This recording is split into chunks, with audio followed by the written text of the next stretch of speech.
juga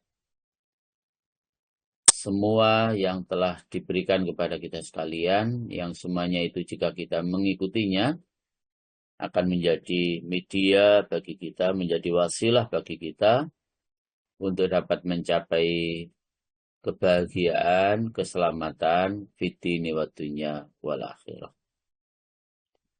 Bapak, Ibu, saudara sekalian, rahimakumullah. Pagi ini kita lanjutkan tingkatan orang yang bertobat kepada Allah yang ketiga. Jadi penjelasan bagian-bagian hamba dalam kekalnya bertobat, urutan yang ketiga. Memang urutan yang pertama itulah yang sangat kita harapkan untuk dapat kita lakukan oleh kita semua. Yang intinya, kalau urutan pertama itu ya betul-betul taubatan nasuha, yang kemudian sampai berujung, insya Allah semoga kita semuanya husnul khotimah. Yang kedua, di bawah yang pertama, tentu masih ada dosa-dosa kecil yang kita lakukan. Tetapi kita tetap juga berusaha untuk dapat bertobat itu dengan secara terus-menerus, walaupun masih kadang-kadang terkena dosa, walaupun dosa kecil. Sehingga para jamaah, salah satu macam taubat kita kepada Allah Subhanahu wa Ta'ala setelah banyak beristighfar kepada Allah Subhanahu wa Ta'ala adalah kita ikuti dengan kita melaksanakan amaliyah maupun ibadah kepada Allah Subhanahu wa Ta'ala dengan tidak peduli seberapa banyak kemaksiatan yang kita lakukan. Mari kita tetap melakukan ibadah kepada Allah Subhanahu wa Ta'ala. Ayo kita tetap sholat, walaupun Allah tahu kita adalah pemaksiat yang hebat. Jadi, ayo kita tetap ibadah, walaupun Allah tahu bahwa kita adalah hamba yang banyak bersalah. Tetapi kita tetap harus beribadah kepada Allah Subhanahu wa Ta'ala. Itu namanya kita masih selalu berupaya untuk bertobat kepada Allah Subhanahu wa Ta'ala. Jadi salah ibadah, ya.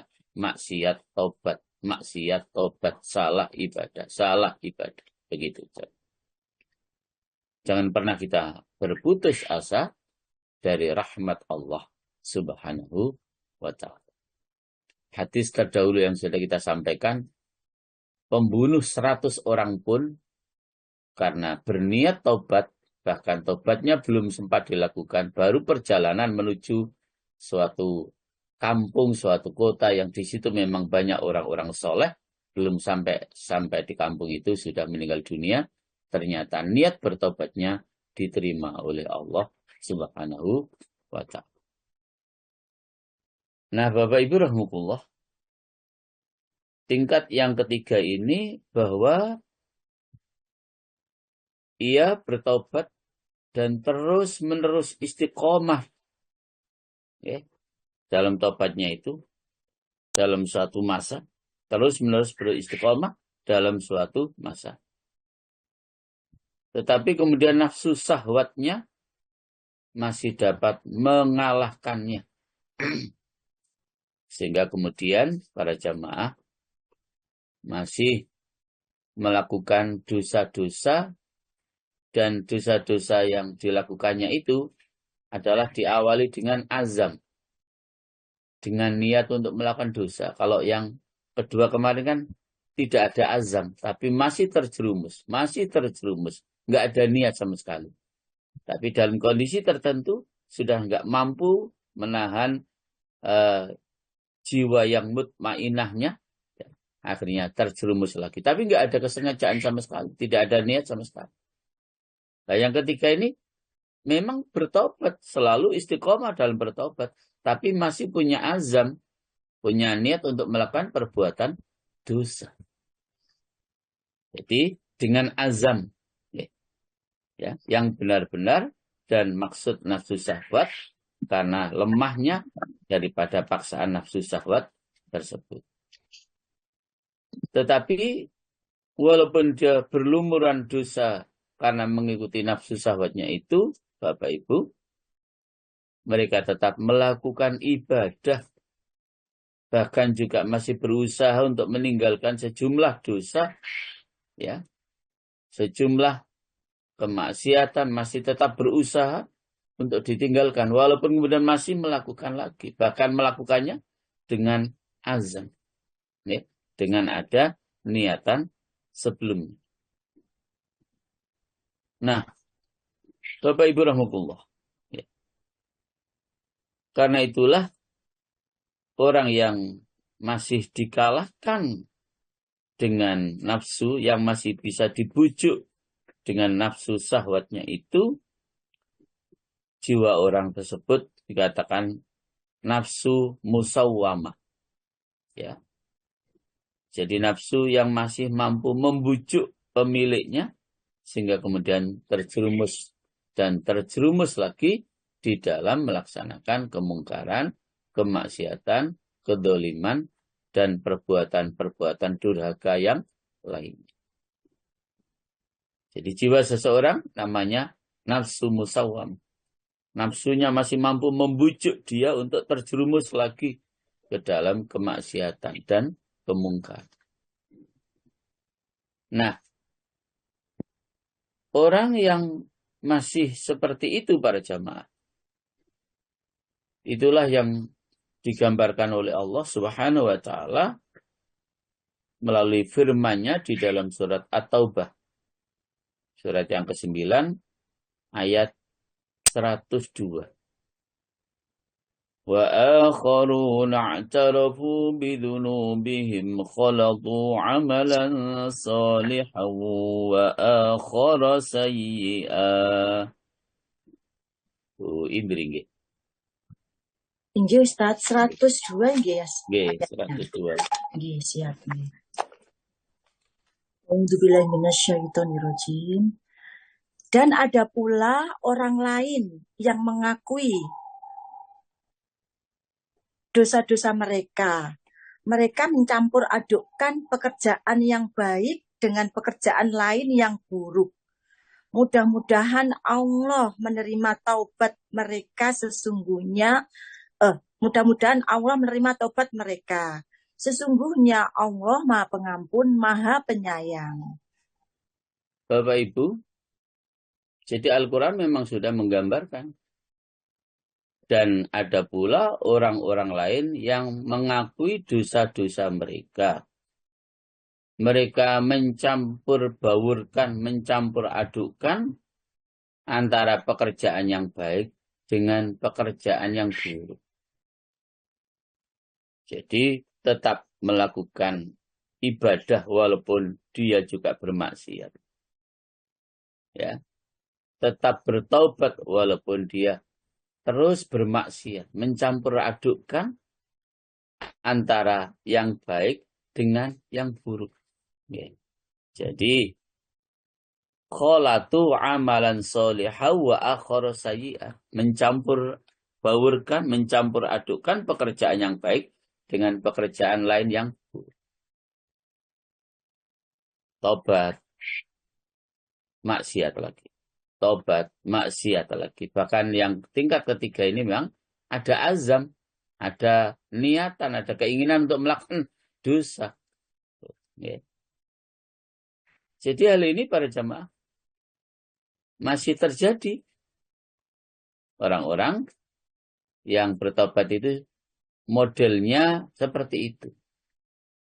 Tetapi di penghujung ayat tadi, mudah-mudahan dengan tobat yang masih juga bermaksiat terus, tobat bermaksiat itu tetap saja mudah-mudahan Allah mengampuni dosa-dosa orang yang model tobatnya seperti itu. Dan itu masih baik. Karena setelah bermaksiat tetap bertaubat. Karena setelah melakukan kesalahan, ya, melakukan hal-hal yang salah, dia tetap beribadah. Walaupun kemaksiatan dan kesalahan yang dilakukan itu diawali dengan kesengajaan, dengan keinginan, dengan niat. Tapi tetap taubat, tetap taubat, tetap taubat. Dan harapannya, walaupun seperti itu, mudah-mudahan taubat kita, walaupun kita masih ada yang seperti itu, betul-betul diterima oleh Allah Subhanahu wa Ta'ala. Itulah yang kemudian kembali kepada tema itu, kekalnya taubat. Walaupun dalam kondisi-kondisi yang seperti itu. Tapi tetap bertaubat, tetap bertaubat, tetap bertaubat. Ya. Harus selalu bertaubat, bertaubat, dan bertaubat. Kapanpun, dimanapun, dalam kondisi apapun. Tadi yang saya katakan, ayo tetap sholat. Walaupun Allah Subhanahu wa Ta'ala tahu bahwa kita ini pelaku dosa yang sangat hebat. Pelaku kemaksiatan yang sangat hebat. Tapi tetap ayo sholat. Ayo ngaji. Ayo kita beribadah yang lain-lainnya. Jadi tetap bertaubat. Walaupun dalam kondisi apapun. Walaupun masih mencampurkan. Boleh dibilang 50-50 lah. Kebaikannya 50%. Kejelekannya juga 50%. Tapi itu masih tetap baik. Kenapa? Ya karena memang kita masih bertaubat. Masih kembali kepada Allah. Masih berharap rahmat Allah. Yang sama sekali tidak baik itu yang berbuat maksiat dan tidak pernah bertaubat. Itu yang sama sekali tidak baik. Kenapa semua itu terjadi, Bapak Ibu? Beribadah, bermaksiat. Ya. Bermaksiat, beribadah. Beribadah, bermaksiat. Kenapa semuanya itu terjadi para jemaah? Adalah karena kembali kepada dawuhnya Allah Subhanahu wa Ta'ala yang ada di dalam surat Asy-Syams ini. Allah dawuh, wa nafsin wa ma sawwaha fa alhamaha fujuraha wa taqwaha qad aflaha man zakkaha wa qad khaba man dassaha. Ayat yang ke-7 sampai ayat yang ke-10, Bu Indri. Nggih, Ustaz, siap. Demi jiwa serta penyempurnaan ciptaannya, maka dia mengilhamkan kepadanya jalan kejahatan dan ketakwaannya. Sungguh beruntung orang yang menyucikan jiwa itu, dan sungguh rugi orang yang mengotorinya.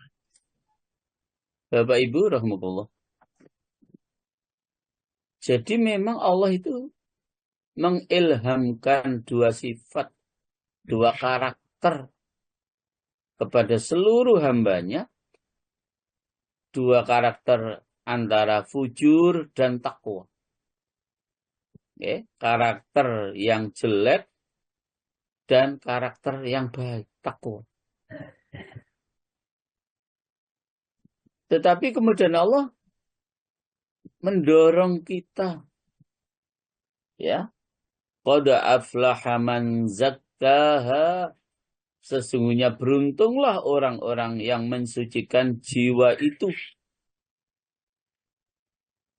Jadi walaupun kita sadar Allah mengilhamkan kepada hambanya kita semua ini dua sifat itu, sifat fujur dan sifat takwa, tapi kemudian Allah juga memberitahukan kepada kita, mendorong kepada kita, qad aflaha man zakkaha, sesungguhnya beruntunglah orang-orang yang mensucikan jiwa itu. Kemudian disempurnakan wa qad khaba man dassaha, ya. Dan sesungguhnya merugilah orang-orang yang mengotori. Begitu jelas petunjuk Allah bahwa memang dua sifat itu selalu Allah berikan untuk semua hambanya. Tetapi kemudian Allah memberitahu kepada kita, beruntunglah orang-orang yang mau mensucikan jiwanya, dan merugilah orang-orang yang selalu mengotori jiwa. Jadi yang dikedepankan oleh Allah, yang mensucikan jiwanya. Ya. Dan kemudian sangat merugi orang-orang yang mengotori jiwanya. Itulah perbedaannya para jamaah. Ya.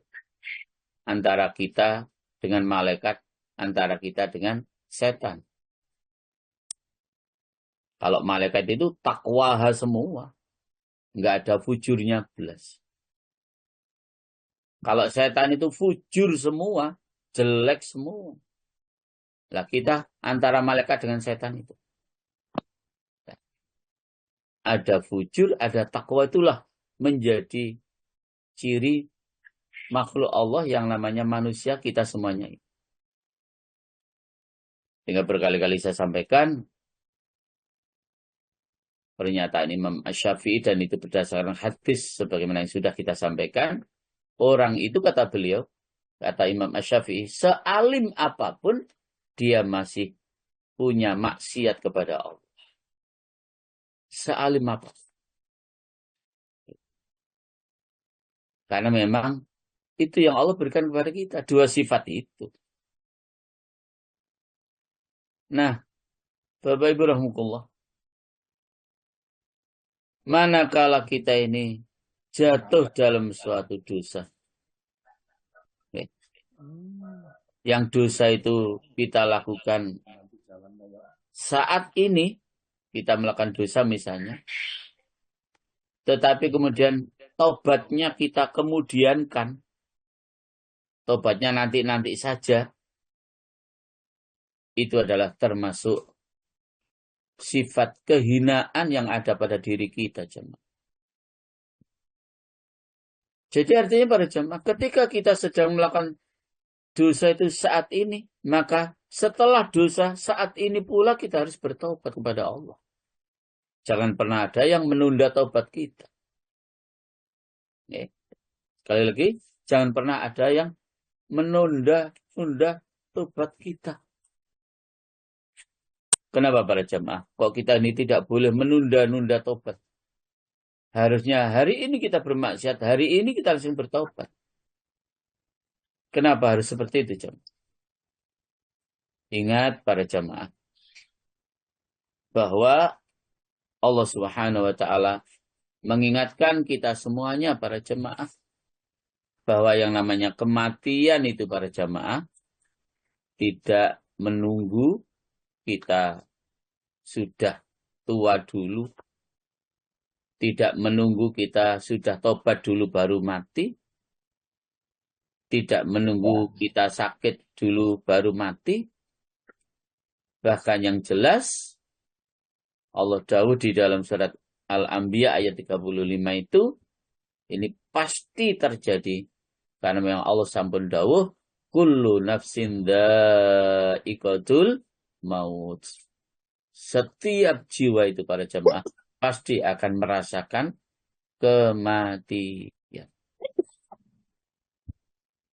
Bahkan kematian itu akan terjadi para jemaah di mana saja kita berada, dalam kondisi apapun, bahkan dengan konkret.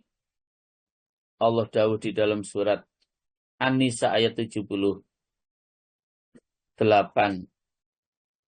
Aynama takunu yudrikkumul mautu walau kuntum fi burujim musyayyadah. Monggo Bu Indri, An-Nisa 78. Injil Ustaz. Dimanapun kamu berada, kematian akan mendapatkan kamu. Kendati pun kamu berada di dalam benteng yang tinggi dan kokoh, jika mereka memperoleh kebaikan, mereka mengatakan, ini dari sisi Allah. Dan jika mereka ditimpa suatu keburukan, mereka mengatakan, ini dari engkau Muhammad. Katakanlah, semuanya datang dari sisi Allah. Maka mengapa orang-orang itu, orang-orang munafik, hampir-hampir tidak memahami pembicaraan sedikit pun? Bapak Ibu rahimahullah, di mana saja kita berada, kematian akan menjemput kita, walaupun kita berada di dalam benteng yang sangat kokoh. Kita berada di dalam benteng yang sangat kokoh. Dijaga oleh 100 orang dokter ahli ini, ahli itu. Dijaga oleh seorang tentara yang ahli strategi dalam menangani ini, menangani itu. Bahkan mungkin masih lebih dari itu penjagaan-penjagaan yang kita lakukan. Tapi kata Allah, kematian tetap akan mendatangi kita. Kematian tetap akan mendatangi kita. Maka perintahnya jamaah, sekali kita dosa, saat itu ayo langsung bertaubat kepada Allah Subhanahu wa Ta'ala. Karena menyadari dan kita memahami, sekali lagi, kalau sampai kita menunda taubat kepada Allah Subhanahu wa Ta'ala, itu adalah sebagai tanda kehinaan dalam kehidupan kita. Maka Bapak Ibu rahimahullah,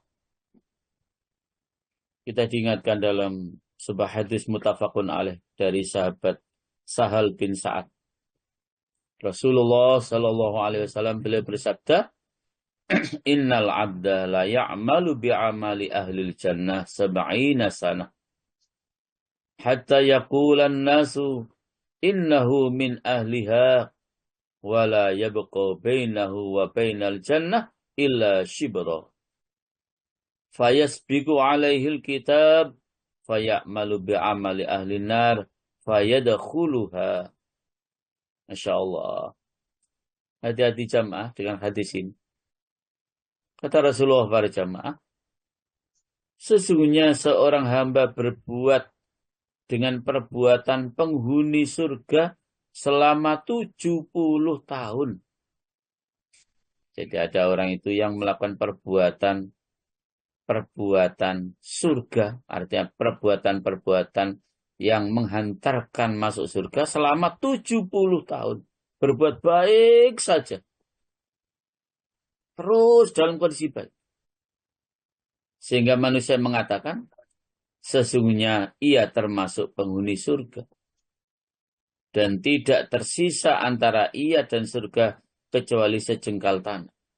Karena baiknya perbuatan yang dilakukan sampai 70 tahun lamanya melakukan kebaikan, sehingga antara dia dengan surga tinggal sejengkal. Tinggal plung sudah masuk surga. Lalu Alkitab, catatan di Loh Mahfud. Jadi catatannya di Loh Mahfud mendahului atasnya. Lalu hamba itu berbuat dengan perbuatan penghuni neraka, lalu ia memasukinya. Masya Allah. Na'udzubillah, tsumma na'udzubillah min dzalik. Makanya para jamaah berdoa untuk bisa istiqomah secara terus-menerus di dalam melaksanakan ibadah kepada Allah itu sangat penting jamaah. Menyadari apa yang disabdakan oleh Rasulullah. Orang awalnya berbuat baik sampai 70 tahun. Tapi memang catatannya dia adalah calon penghuni neraka. Akhirnya di penghujung hidupnya melakukan perbuatan yang menghantarkan neraka dan mati, maka masuklah dia ke dalam neraka. Padahal 70 tahun itu baik semua. Ini yang kenapa kita harus minta kepada Allah istiqomah di dalam menjalankan kebaikan, sehingga kita tetap akan mengakhiri hidup ini dengan husnul khotimah. Bapak Ibu rahimahullah, memang hadis ini saya mengistilahkan saja. Ini hadis kasuistis, nggih. Kasuistis itu maksudnya apa? Maksudnya ngeten. Yang baik itu, yang banyak itu tidak seperti hadis ini. Yang banyak itu berawal dari tidak baik, berakhir dengan baik. Itu yang banyak yang kita lakukan. Biar saja kita punya latar belakang apapun sebelumnya, biar saja.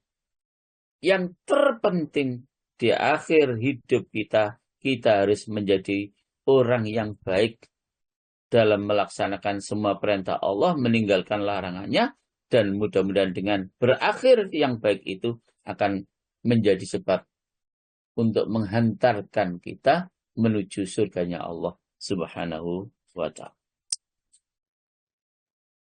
Bapak Ibu rahimahullah. Jadi catatan yang telah dicatat oleh Allah sejak zaman azali itu sudah konkret siapa calon penduduk surga, siapa calon penduduk neraka. Itu nggak bisa dirubah. Sudah ada catatannya. Siapa calon penduduk surga, siapa calon penduduk neraka. Sehingga tadi ada orang beramal kebaikan 70 tahun. Lalu di penghujung usianya melakukan amal yang menyebabkan dia masuk neraka. Akhirnya ya berakhir dengan masuk neraka. Karena memang catatannya, Alkitabnya di Lauh Mahfuz, itu memang dia calon penghuni neraka.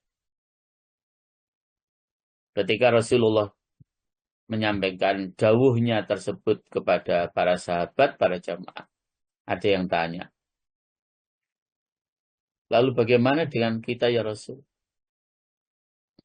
Untuk apa kita ini melaksanakan ibadah ini, ibadah itu, amaliyah ini, amaliyah itu, kalau kemudian catatan kita calon penghuni neraka?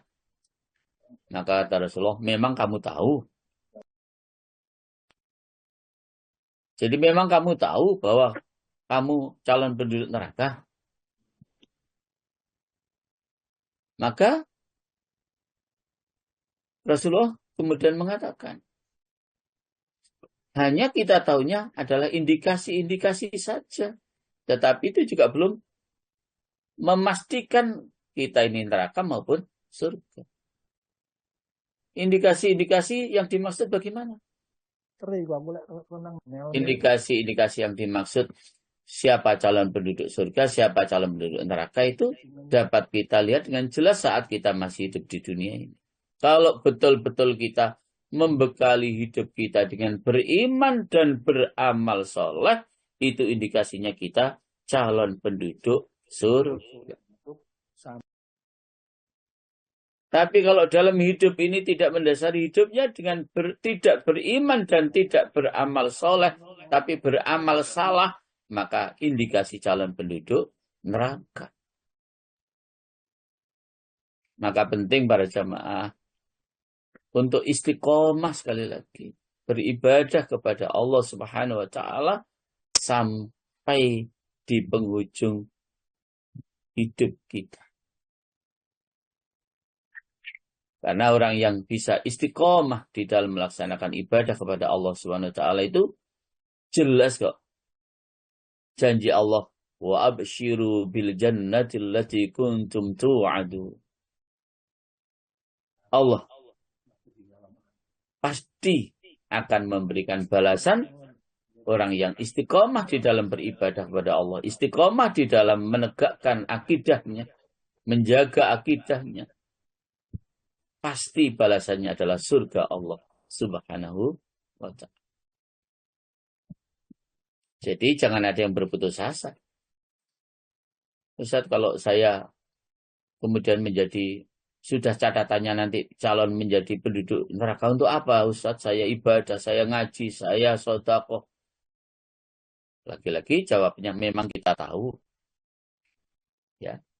Bahwa kita ini calon penduduk neraka, kan kita tidak tahu. Memang tidak ada orang tahu. Sama sekali tidak ada orang tahu. Itu hak prerogatif Allah Subhanahu wa ta'ala. Maka indikasi-indikasi yang kita sampaikan tadi itu yang menjadi sebuah ya tanda saja kalau kita mendasari hidup ini beriman kepada Allah dan beramal soleh, maka insya Allah catatannya surga.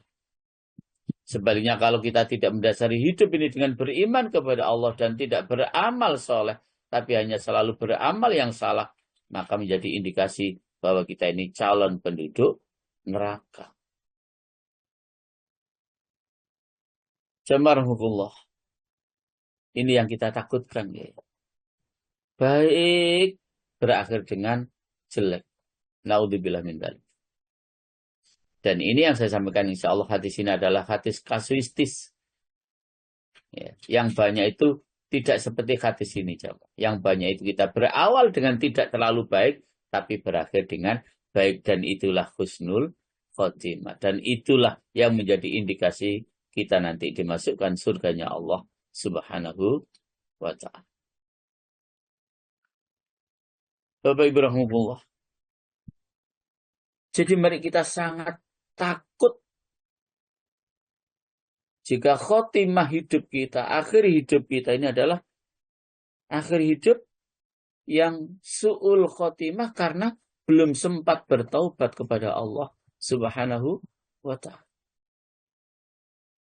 Sementara sekali lagi, kematian itu para jamaah sesuatu yang wajib terjadi pada seluruh makhluk Allah. Bahkan kematian ini akan mengikuti dan menemui kita dimanapun kita berada. Sampai pun tadi dijelaskan di An-Nisa tadi, walaupun kita berada di dalam benteng yang sangat kokoh, dijaga oleh tentara, dijaga oleh dokter, dijaga oleh para medis dan sebagainya, kalau saatnya mati, tetap mati. Tidak ada orang yang lepas dari kematian. Tidak ada orang yang bisa lepas dari kematian. Maka jamaah, sebelum kematian itu datang, maka segera kita bertobat kepada Allah Subhanahu wa ta'ala. Tingkatan yang terakhir, yang keempat jamaah. Bahwa ia bertobat. Dan ia berjalan dalam suatu masa di atas istiqomah. Tetapi kemudian ia kembali kepada mengerjakan dosa. Atau dosa-dosa tanpa ia mengatakan kepada dirinya dengan taubat. Dan tanpa ia menyesali perbuatannya. Bahkan ia tekun seperti ketekunan orang yang lalai di dalam mengikuti nafsu syahwatnya. Maka ini adalah termasuk sejumlah orang-orang yang terus-menerus berbuat dosa. Dan orang yang selalu berbuat dosa seperti itu jamaah, itulah orang yang memiliki nafsu ammarah bisu. Nafsu yang memang selalu mengajak untuk melakukan kejelekan dan lari dari melakukan kebaikan. Kalau ini kemudian terjadi jamaah, inilah yang sangat kita khawatirkan bahwa kita akan berakhir hidup ini dengan su'ul khotimah. Na'udzubillah min dzalik. Maka para jamaah rahimakumullah, upaya secara maksimal agar setiap kali kita bermaksiat kepada Allah untuk kemudian segera bertobat kepada Allah, itu memang harus betul-betul kita upayakan. Jangan peduli sebesar apapun dosa yang kita lakukan, tapi monggo tetap insaf dan sadar dan segera bertobat kepada Allah. Jangan seperti orang yang memiliki nafsu ammarah bisu ini. Kuasai betul dengan nafsu kejelekan. Bahkan perbuatan-perbuatan dosa itu memang disengaja untuk dilakukan. Dan kalau itu yang terjadi, sekali lagi para jemaah, ini yang sekali lagi sangat kita khawatirkan untuk mengakhiri hidup dengan su'ul khotimah. Mengakhiri hidup dengan akhir yang jelek, naudzubillah min dzalik. Bapak Ibu para jamaah, karenanya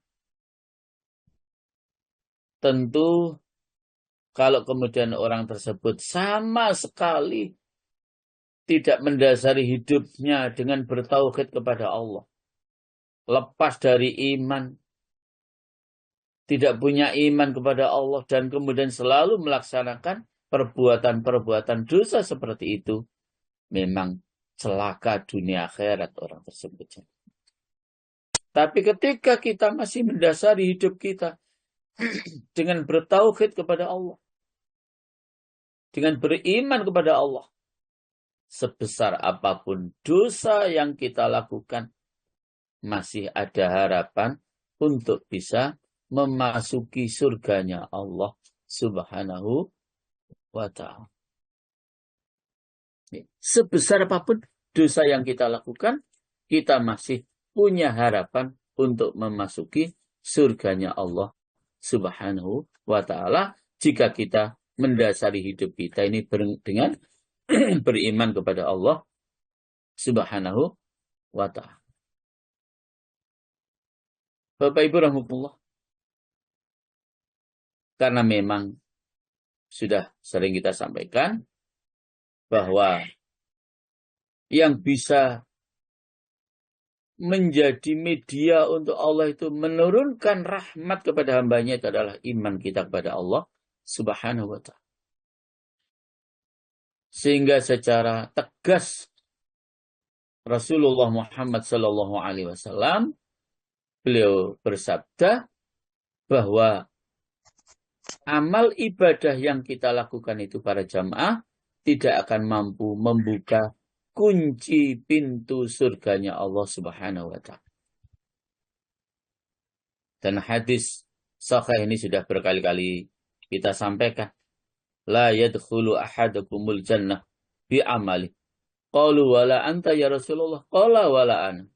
Illa ayyataghammatani Allahu minhu bi rahmah. Kata Rasulullah, tidak akan pernah bisa masuk surga salah seorang di antara kalian dengan amalnya, dengan ibadahnya. Betapa saat itu para jamaah, para sahabat pun juga kaget. Sehingga kemudian para sahabat tanya, qalu wala anta ya Rasulullah. Tidak juga engkau ya Rasul nanti di akhirat masuk surga karena amal panjenengan? Tegas beliau menjawab, qala walaan, tidak juga aku. Masya Allah. Ini harus menjadi ibrah yang sangat berharga untuk kita semua jemaah. Jadi kalau Rasulullah saja tegas mengatakan, bukan karena amal ibadahku, nanti di akhirat aku dimasukkan surga oleh Allah. Lalu bagaimana dengan amal ibadah kita jemaah? Yang begini-begini saja. Sholat tidak terlalu khusyuk. Ya. Puasa mungkin kita masih menyertai dengan tidak mempuasakan lisan kita, telinga kita. Sehingga puasa kita sekedar mendapatkan rasa lapar dan dahaga. Ngaji Quran kita masih belum seperti yang Allah perintahkan. Auzid alaihi warattilil Qur'ana tartila. Cara bertatap enggak kita juga masih belum seperti yang diharapkan dalam petunjuk syariat agama kita ini. Cara kita mengais rezeki Allah mungkin juga masih terkotori dengan riba dan lain seperti ini. Cara kita memberikan pendidikan kepada anak-anak kita barangkali juga belum semuanya sesuai petunjuk Quran dan hadis. Dan seterusnya dan seterusnya. Sehingga perbandingan antara ibadah kita dengan Rasulullah Sallallahu Alaihi Wasallam itu jamaah bainas sama'i was sumur. Antara langit dengan bumi. Itu pun Rasulullah mengatakan, qala wala ana. Tidak juga aku masuk surga nanti di akhirat karena amal ibadahku. Tidak. Lalu karena apa ya Rasul jenengan nanti di surga, di akhirat masuk surganya Allah? Illa ayyataghammatani Allah minhu bi rahmah. Kecuali ketika di akhirat nanti Allah memberikan rahmat kepada saya, itulah yang menyebabkan saya di akhirat nanti bisa masuk surganya Allah Subhanahu wa ta'ala. Makanya jamaah, Sehebat apapun kemaksiatan yang kita lakukan, asal kita masih mendasari hidup ini dengan beriman, bertauhid kepada Allah Subhanahu wa taala, masih ada harapan untuk dimasukkan surganya Allah Subhanahu wa taala, walaupun harus sabar terlebih dahulu untuk disiksa di dalam neraka, untuk menghabiskan dosa-dosa yang selama hidup di dunia yang kita lakukan. Baru nanti akan diangkat ke surganya Allah Subhanahu wa ta'ala. Dan itulah kenapa Allah itu harus menyediakan yang namanya surga dan neraka.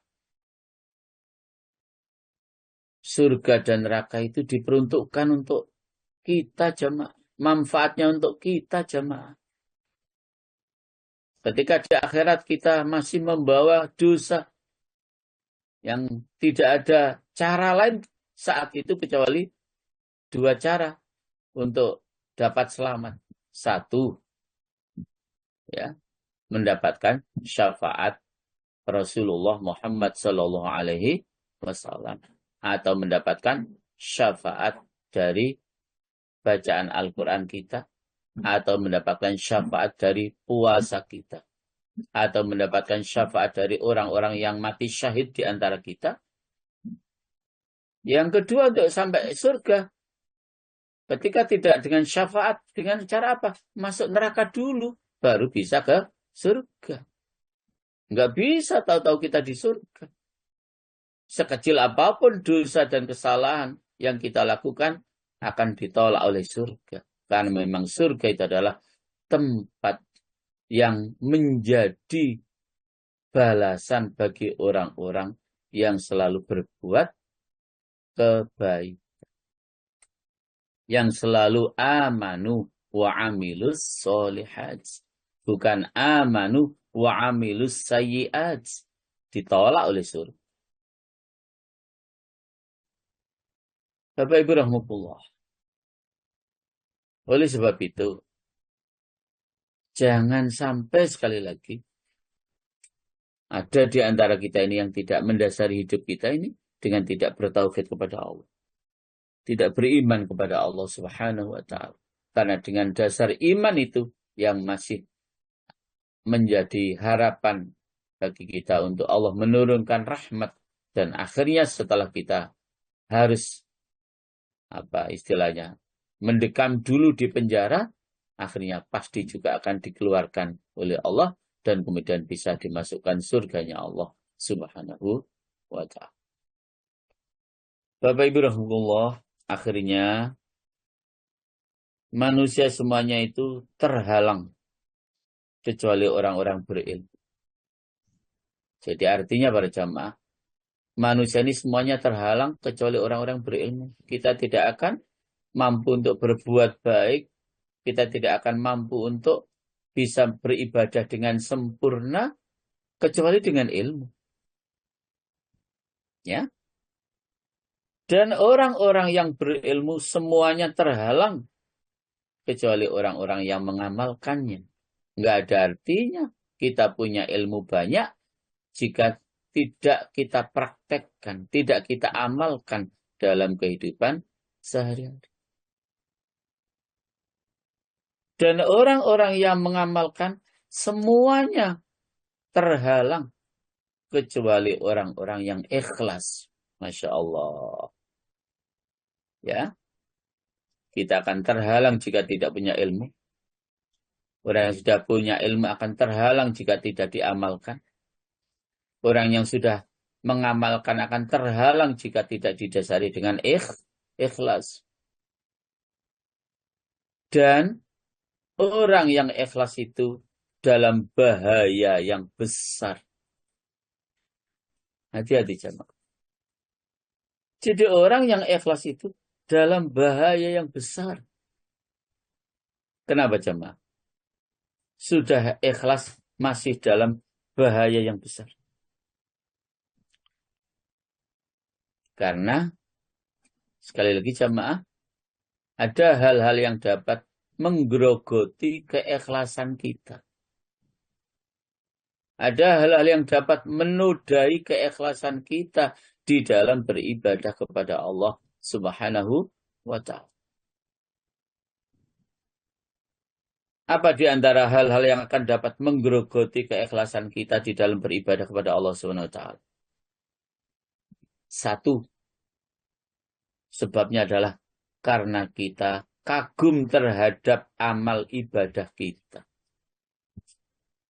Kagum terhadap amal ibadah yang sudah kita lakukan itu jamaah akan dapat menggerogoti keikhlasan kita di dalam ibadah kita kepada Allah Subhanahu wa Ta'ala.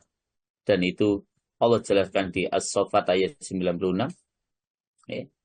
Dijelaskan pula di dalam surat Yusuf ayat 53. Bahkan juga dijelaskan di dalam surat An-Nur ayat yang ke-21. Tidak boleh kita kagum dengan amal ibadah yang sudah kita lakukan. Maka sering saya sampaikan, lakukan ibadah itu sesuai dengan juklat dan juknisnya, maka kita akan sampai pada tujuan. Yang kedua pada jamaah, yang dapat menggerogoti keikhlasan kita, karena kita ingin mendapatkan kompensasi dari amal ibadah yang sudah kita lakukan. Ingin mendapatkan kompensasi dari amal ibadah yang kita lakukan. Baik kompensasi hidup di dunia maupun kompensasi hidup di akhirat. Puasanya rajin, Senin, Kemis misalnya. Tapi kepingin agar kita nanti sukses dalam hal ini, sukses dalam hal itu. Itu kompensasi yang kita inginkan saat kita hidup di dunia. Saat kita di akhirat, apa kompensasi yang kita inginkan? Tidak ada seorang pun yang jika kita tanya, kenapa jenengan rajin beribadah Bapak Ibu? Kenapa? Untuk apa? Mesti jawabannya agar di akhirat kita mendapatkan surga. Padahal jelas hadis sahih tadi bahwa Allah tidak akan tidak akan membuka pintu surganya dengan ibadah yang kita lakukan. Tapi pintu surga Allah itu dibuka untuk kita adalah karena rahmat Allah Subhanahu wa Ta'ala. Maka hasil daripada amal dan ibadah yang selama ini kita lakukan untuk apa? Hanya akan kita jadikan sebagai barometer di surga, di tingkat yang manakah kita akan ditempatkan oleh Allah. Sehingga kalau saya analogkan dengan mudah, kalau kita punya uang hanya 250.000, atau enggak ada ya sekarang segitu. Katakanlah, kalau kita hanya punya uang 350.000, tentu hotelnya ya bintang 3 atau bahkan losmen. Tapi kalau kita punya uang 3.500.000, ya Shangri-La hotelnya. Ya, Shangri-La hotelnya. Begitu sebanyak mana nilai-nilai pahala yang kita sudah lakukan, itu yang akan dijadikan oleh Allah sebagai barometer di surga, tingkat yang mana kita akan ditempatkan oleh Allah. Itu adalah karena hasil ibadah yang kita lakukan. Tetapi untuk membuka pintu surga Allah adalah dengan rahmat Allah, bukan dengan ibadah yang kita lakukan.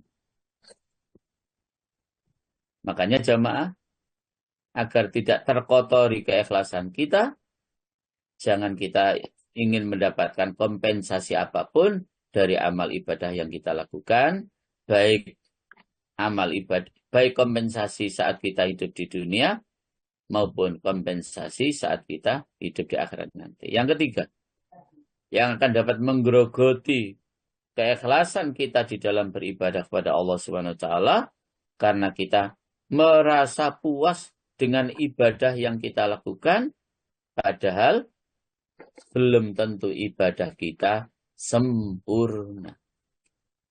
Merasa puas dengan ibadah yang kita lakukan, padahal belum tentu ibadah kita sempurna. Itulah yang kemudian menjadi dasar bagi kita, sebagaimana Allah jelaskan di dalam surat Az-Zumar ayat 67, bahkan di dalam hadis riwayat Bukhari ya, dan Imam At-Tirmidzi, pernah seorang sahabat itu melaporkan seseorang yang sedang melakukan sholat, ya, yang saat sholat itu begini Pak Jemaah, matanya melirik ke atas, melirik ke bawah, melirik ke kanan, melirik ke kiri, saat sholat seperti itu. Dan sahabat yang melakukan sholat seperti itu dilaporkan oleh sahabat yang lain kepada Rasulullah. Ya Rasul, kenapa ada orang sholat itu matanya masih melirik ke atas, melirik ke bawah, ke kanan, ke kiri? Jawaban Rasulullah adalah, itulah tipuan setan terhadap sholat seseorang. Kalau lirikan mata saja salah saat kita sedang sholat jamaah, bagaimana dengan lirikan hati kita? Ingat ini, ingat itu, melirik ke sana, melirik ke situ, hati kita. Jauh lebih salah sholat yang kita lakukan. Jauh lebih kurang sempurna sholat yang kita lakukan. Jika hati kita masih melirik ke kanan, melirik ke kiri, ke depan, ke belakang. Lirikan mata saja salah. Dan itu kata Rasulullah dalam hadis riwayat Imam Bukhari dan Tirmidzi, itulah tipuan setan terhadap sholat seseorang.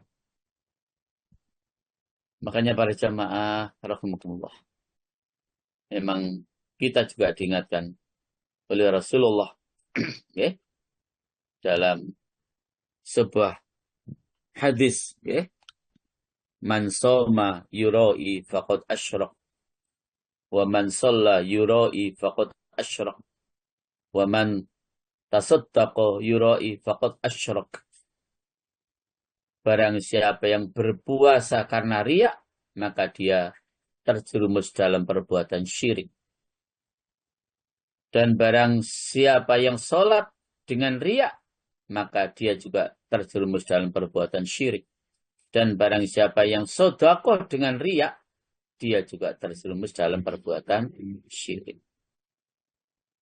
Bapak Ibu rahimahullah, secara keseluruhan, ibadah yang kita lakukan itu biar tidak terjerumus dalam perbuatan syirik, maka kata Rasulullah dalam hadis riwayat Imam Abu Dawud dan An-Nasa'i, innallaha la yaqbalu minal amal illa ma kana lahu khalisan wa butughiya bihi wajhu. Sesungguhnya Allah tidak akan menerima suatu amal, Allah tidak akan menerima suatu ibadah yang kita lakukan kecuali jika ibadah itu kita lakukan dengan khalisan, penuh ikhlas dengan tanpa tergerogoti yang tadi itu. Jadi jika ibadah itu kita lakukan dengan penuh ikhlas, dan semata-mata hanya untuk mengharap ridha Allah, dengan cara keikhlasan dan semata-mata hanya untuk mengharap ridha Allah, itulah yang menyebabkan ibadah kita betul-betul diterima oleh Allah Subhanahu wa ta'ala. Bapak Ibu rahmatullah, demikian untuk tingkatan kedua dan tingkatan keempat, dan mudah-mudahan bisa kita jadikan sebagai pedoman. Intinya agar kita selalu bertobat sepanjang hidup kita. Jangan pernah kita tidak bertobat kepada Allah Subhanahu wa ta'ala. Terima kasih Bapak Ibu. Kami sampaikan kembali kepada Pak Alwi. Monggo Pak Alwi.